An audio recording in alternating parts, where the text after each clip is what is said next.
The webinar today really, I've changed just a fraction from originally just using the disc, because I really wanted to emphasize the FinxS Sales Competence Report. And I've just been over in Melbourne training that, and I really felt like while it was fresh and everyone is very interested, it would be a very good idea to incorporate it into the sales webinar. So we're going to be having a look at selling using a little bit of disc and the FinxS Sales Competence Report that's brand new out from HR Profiling. So some salespeople obviously do well, some struggle, some have good weeks, then bad months. You know, selling works best when salespeople understand its process. It's a process that has to change to fit the product. You know, obviously you don't sell a retail item like you sell a complicated software program. The more any sales manager or any salesperson can see behind the process, the more that they can control the sale. And of course, the more that they can develop. Understanding the skills that drive a sale is absolute key.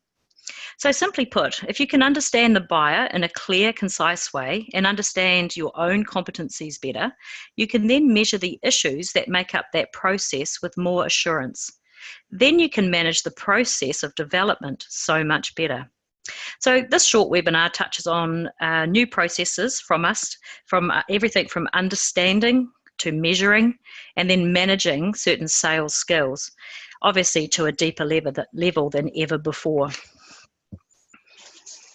So let's take a look. You know, let's keep it simple. Here's a stylized view of the sales process. I know that you're all very familiar with the 6 or 7 steps that are the usual that we see. But what I'm going to do today is just keep it nice and simple and just manage the 3. So any face-to-face meeting, email or phone call, there are always at least 3 aspects to our communication. 1, the initial establishing of rapport, intelligence and empathy.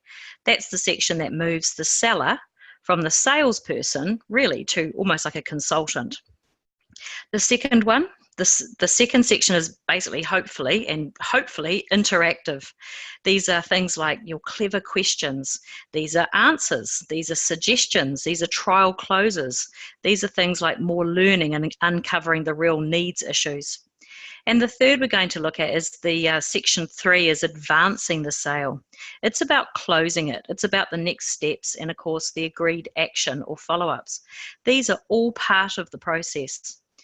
Then there's the ability to speed read the buyer at a constant rate. Strong directional buyers just get annoyed with too much detail. Detailed buyers think sellers are pushy if they skirt around that very same detail, especially if they're too quick at it.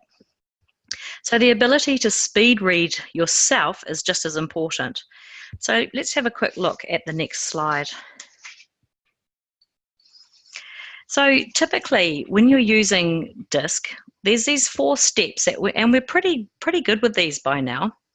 Firstly, understanding that people do have different styles.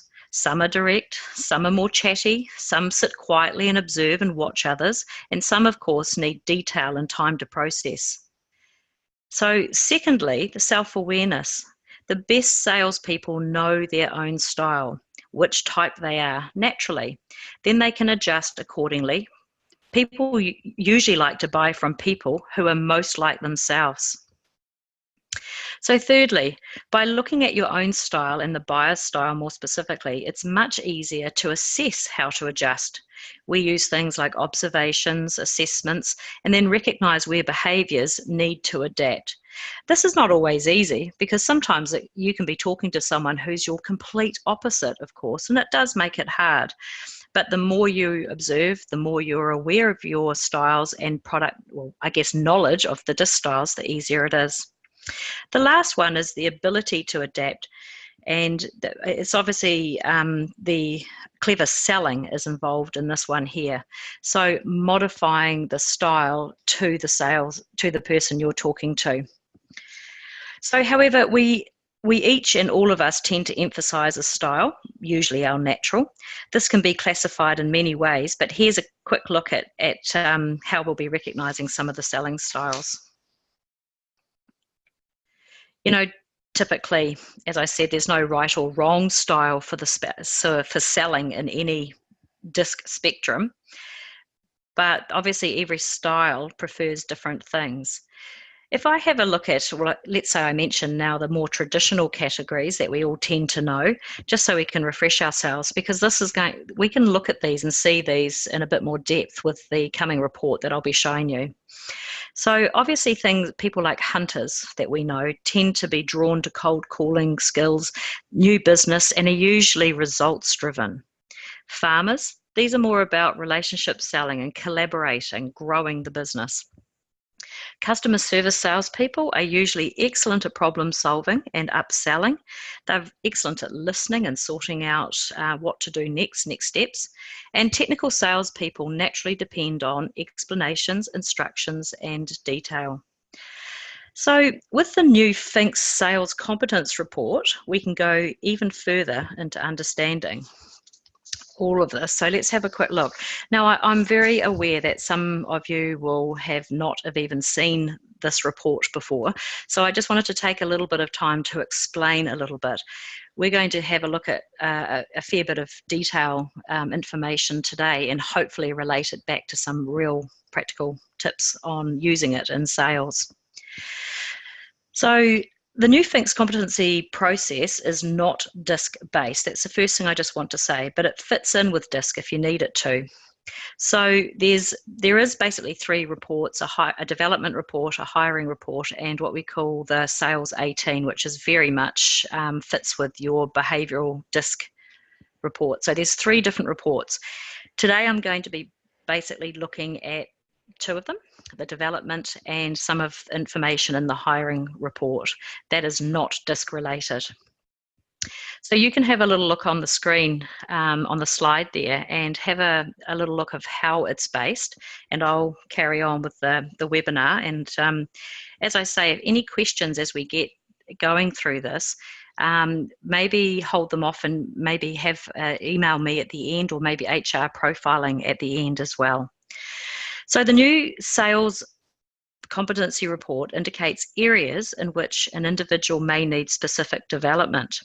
The thing to note that this new sales competency report, again, is not based on DISC theory. So it's a completely different set of questions that are designed to deliver a result that can help strengthen and streamline sales development or learning. It takes around 20 minutes to complete, and there's 99 questions, forced questioned, paired questions that you need to go through. So the assessment identifies strengths and weaknesses in 18 critically important sales competencies, I should say. The competency assessment measures attitudes towards those behaviours as well as experience. So what does that mean? So for example, someone may understand how important a direct style close can be, but their own attitude in using it is actually not apparent. So they may understand it, but they haven't really experienced using it. And this can be captured. So practical coaching tips and development plans are also provided in the report, and they are dynamic depending on the person's result as well. So it goes further. The process gets right into salesperson's effectiveness. So in the background, this is what it actually is looking like when we put the sales competency towards sales effectiveness. First of all, a salesperson's natural predisposition to a skill. Secondly, it then captures a readout on that person's attitude, their thinking. The third one is then we look at just how competent that person is currently. So here's the thing. This report captures the current the thoughts and abilities, competencies and attitudes of the person. But of course, this can change. It can change with what's going on in the environment. It can change depending on the product or what the project the person is selling on. So the result, obviously, of going through these 99 questions that are taking into consideration these three things, the result is a clear indication of exact competencies that might need to be developed, as well as areas that can be developed that are matched with the type of sales the person is in. And that's really important. So importantly, it also reveals those aspects or what we call job roles that the person might find easier, as well as some that they might struggle with. And we'll have a look at this very shortly.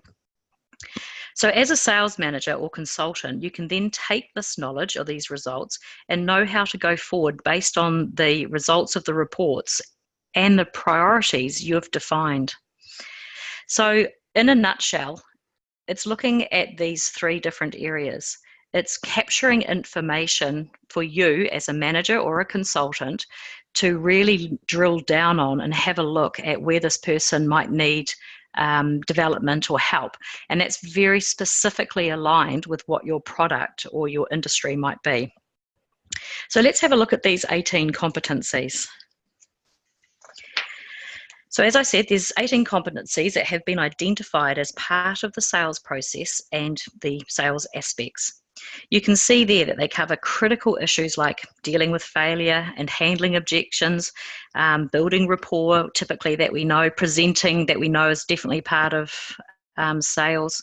But there's also things like money concept and emotional involvement. Which has actually been changed to something a little different now. I have to come back to you on that one.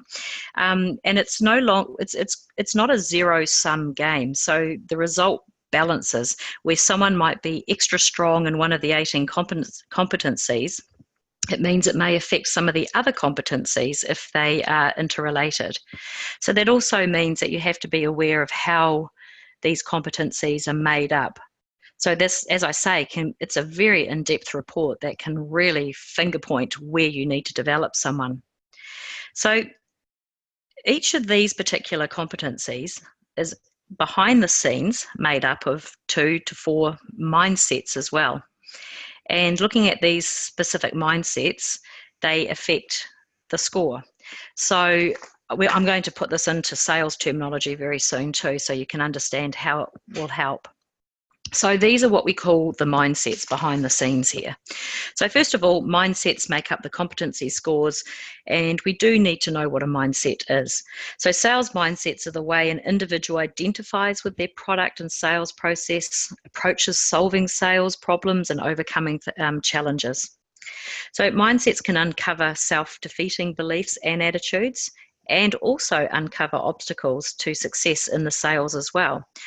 Here's the thing though, they are weighted, so not to confuse you, but let's say 2 or 3 of these make up one particular competency that we've just been talking about. One may have more weighting towards it. So as a sales developer myself, it's really important to know what is in the competencies that make it up. And of course, you don't need to worry, it's actually in the report. So the report drills down and down and down to very, very specific areas. And man, by now you can really start to understand how you can help a salesperson improve in particular areas that are specifically related to what you need. It's no use, giving someone huge amount of empathy when in actual fact they're just buying milk at the dairy, for example. They can have wonderful empathy and they can do it very quickly, but they don't need to have a long-term relationship, say. Or maybe they do. So it's sort of defining what kind of sales that you have. So when we use DISC, we know that typically some of the styles tend to be more predisposed to things like shorter sales cycles or maintaining a long-term relationship versus a short relationship. This is important when looking to develop aspects of sales of a salesperson and their current role.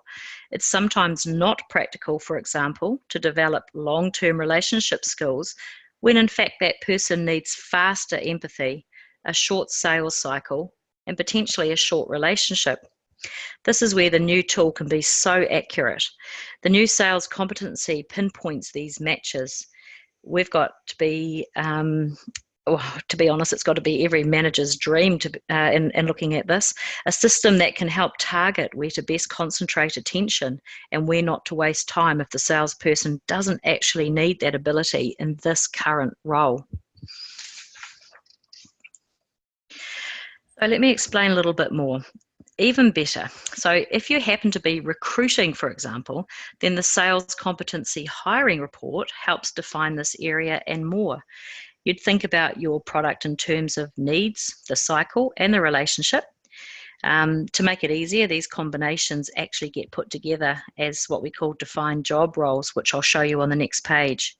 So simply by defining these 3 sales models and looking at the job roles in their report, this can actually help you select the right or a better fit candidate as well, not just based on their DISC profile, but actually right down into their current assessment of how their abilities are coming through. So if you're buying, for example, a pair of shoes, you are likely to be fairly specific in what you like, what you need, and what you'll spend. That's what we call an expressed need. But what if your product was let's say, a customer service software? You know that many potential buyers don't know how good a customer management software system can help their business. They know that they need it, but they know very little about it. So that would be a latent need. They know they need something, but they don't know as yet quite what they're looking for. So in addition, the show salesman or the demonstrator needs to be polite and helpful, but it's unlikely a long-term relationship for them. It's not that long-term relationship's probably not going to be as critical as some of the other type of sales. I'm assuming they might be at the front end, but they might hand it off to someone else if there's any interest from people. So typically a demonstrator or a showman. However, the software salesperson may need many visits, clever presentation skills, to be able to sell at many levels with different people and constantly speed read the buyer with great competency. So you can start to see that measuring the potential candidate as to their skills in building short-term or long-term relationship, as well as things like the cycle and the relationship itself, can be a defining factor in who you might match for a good job fit. So again, the hiring report that is part of the sales competency takes these 3 models and different combinations and is able to assess the different needs, and they come out like on the next page where we have another thing called job roles. Let me show you these. So for me, again, as a sales developer or sales trainer, this kind of thing is pretty critical because I'm not just hiring someone that might be good with empathy or that can promote themselves in a certain way, but I'm really starting to drill down on, is my product or does my product have latent need, expressed need? Is the product they're going to be selling short sales cycle or a long relationship, etc.?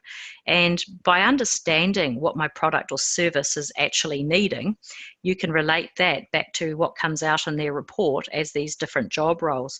You can see on the left that there's 8 different job roles in the advanced report, and they are very specific, and again they come out on the next page, which and verifies which they might be best at. So let me show you a little bit more about the job roles. As I said previously, you can see the matrix on the slide. You can see that there's needs, the sales cycle, and relationship. And the different combinations are the different job roles that you might need. So let's pick 2 examples. I know someone who recently purchased a top-of-the-range Volvo. It was a latent need, initially non-specific. It was a short sales cycle, 2 visits, but a short relationship as well. So therefore, that type of selling tends to be better towards the sales revealer type skill. So you can see there up the top on the slide, latent need, short sales cycle, short relationship. Equally, I also know someone who has recently sold a year's training as a sales director for that particular company. Their needs were specific, so very much expressed need. The sales cycle was long, many visits and slow development. The relationship was critical and long as well. A lot of built up trust and careful development over time. Therefore, the skills associated with that type of selling tended to be towards the sales partner. These are just two examples, but you can see how cleverly the product helps pinpoint the ideal candidate or development if that's required. So you can take this even further, and in their report, it spells it out for you. Here it is. So you don't have to necessarily work it out. You can turn to this particular page. I'm not going to dwell on this too much in the webinar, but here's a clear dashboard to summarize kind of what I've just been talking about, the competencies and, the job roles that are highlighted through the different combinations of those three sales models.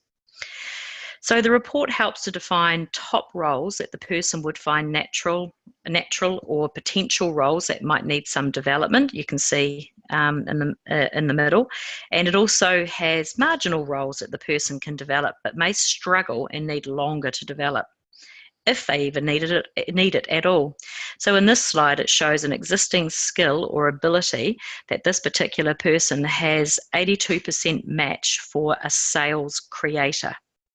And if you go back to that other page, you can see there a sales creator, typically latent need, short sales cycle, long relationship.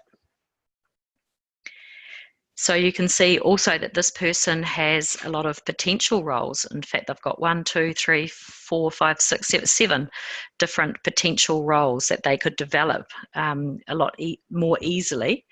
And then there's also 2 marginal roles, and currently this person doesn't necessarily have any marginal roles. They tend to have a top role and a lot of potential roles. So just as important, it shows that if you needed a sales partner for your product, then this candidate may not be suitable without some sort of in-depth support or development in that area as well. So it's not that they may not be suitable, it's just a matter of knowing that actually that might be a marginal role for them, or that you need to put in a lot of support to help this person in that particular area. It's a great and easy page to use, and it basically spells it out for us. So when you're hiring, for example, this is a great page. You know exactly what the person's development needs might be. So, as I say, there's no right or wrong in selling. There's no right disc style. There's no necessarily right person right then and there. But with development, there can be. So, some styles suit a different product. Some styles of people suit a different cycle, long relationship cycle, short relationship. So the new FinxS Competency Sales and Hiring Report tends to point the finger right at an individual's development style to get the best fit, or determine that individual might easily develop into a best fit. In summary, it identifies issues very clearly so managers or individuals can see how a fit looks against a product need. It breaks skills right into base levels, so empathy, drive, follow-up, cold caller, attitude, experience, etc. The process prints out an easy to understand dashboard, and that dashboard basically is the report. In the report, there's lots of great summary pages, so you can go in depth as much as you need, or simply read the summary pages to help pinpoint the right sales development area. It goes even further. It also pinpoints mindsets, and that can be measured against competencies and evaluate clashes, strong points, and urgent needs to develop. Mindsets are really important to consider when looking at salesperson's competence and abilities. Every product or service has disciplines associated with needs, relationships, and cycles. This report evaluates how any salesperson might measure against that product or service or sales profile. So the effect of all this: selling is a discipline, it's a process. The more an individual can understand about their own style, the better it is. The styles of the people that they might be selling to is so critical, and the needs of the product or service profile has become critical now too. The tighter the fit, the tighter any training can be. So for that matter, the tighter any recruiting can be. So the new sales competency and the sales competency hiring report is a powerful tool and now available from FinxS that generates usable and highly valuable information for anyone that's involved with development or hiring, management, consultants, coaches, you name it. So if you haven't had the chance to see it or hear about it, then ask HR Profiling for a sample report and have a look for yourself. To be honest, I've been loving it, and there's just so much potential out there for using it. I've just grabbed a tiny little section today and just related it to a few little sales tips and tricks out there, but there's so much more to do. So I think maybe gradually we'll eat away at some more webinars that will help establish what it is. But by all means, go onto hrprofiling.solutions.com. They have some great information about what the new tool can do and a nice, easy way to understand it.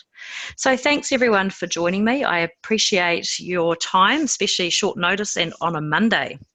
And I'll see you back here in about another month anyway. And by that stage, I'll have this new Zoom program all sorted. So thanks, everyone. Bye for now.